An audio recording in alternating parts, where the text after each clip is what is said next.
अस्सलाम वालेकुम नाज़रीन व सामीन। आज हम बनाने लगे हैं मज़ेदार सा चिकन मसाला ड्राई।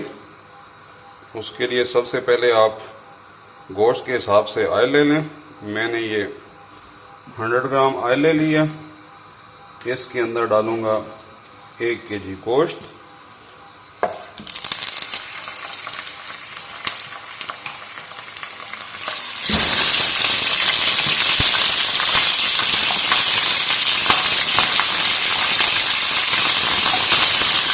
क्योंकि फ्रीज़र से निकाला था और मैं इसको जल्दी बना रहा हूँ, ज़्यादा टाइम नहीं लिया, तो इसलिए इसमें थोड़ा एहतियात करें ताकि ऑयल के छींटे आपको जला ना दें।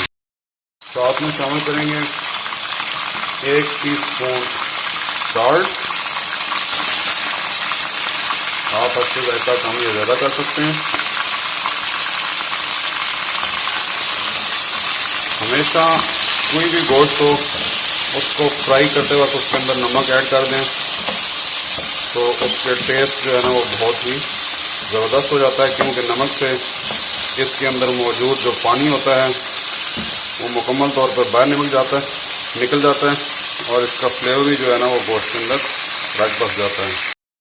देखें आप, इसका पानी ड्राई हो चुका है, कलर चेंज हो चुका है। अब इसके अंदर 1 टेबल स्पून जो है ना वो हम लहसुन का पेस्ट शामिल कर देंगे और इसको अच्छी तरह से पकाएंगे। साथ में हम शामिल कर देंगे 2 से 3 अदद सब्ज़ मिर्चें कुटी हुई, ये भी इस स्टेज पे, क्योंकि इससे इनके अंदर बहुत अच्छा फ्लेवर आ जाएगा। ये सारा काम मैं तेज़ आंच के ऊपर कर रहा हूँ। आप देखें हमारा चिकन, ये देखें थोड़ा थोड़ा ब्राउन होना शुरू हो गया है।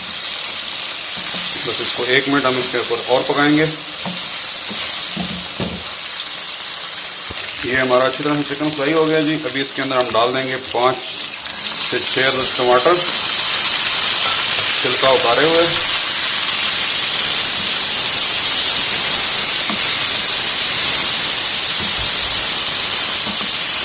ये सब कुछ हम हाई फ्लेम पे कर रहे हैं। अभी इसके अंदर शामिल करेंगे बाकी मसाला जात। 1 चुटकी हल्दी,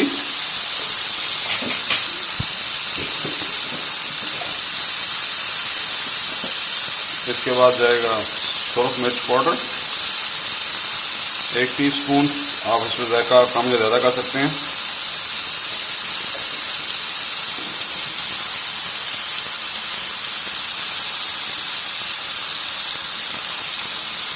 धनिया पाउडर 1 टीस्पून, ज़ीरा 1 चुटकी या ½ टीस्पून। अभी हम इसको नीचे फ्लेम करेंगे हल्का और इसको स्टीम कुक करेंगे 7 से 10 मिनट के लिए। हो चुके हैं जी, इसको ओपन करेंगे।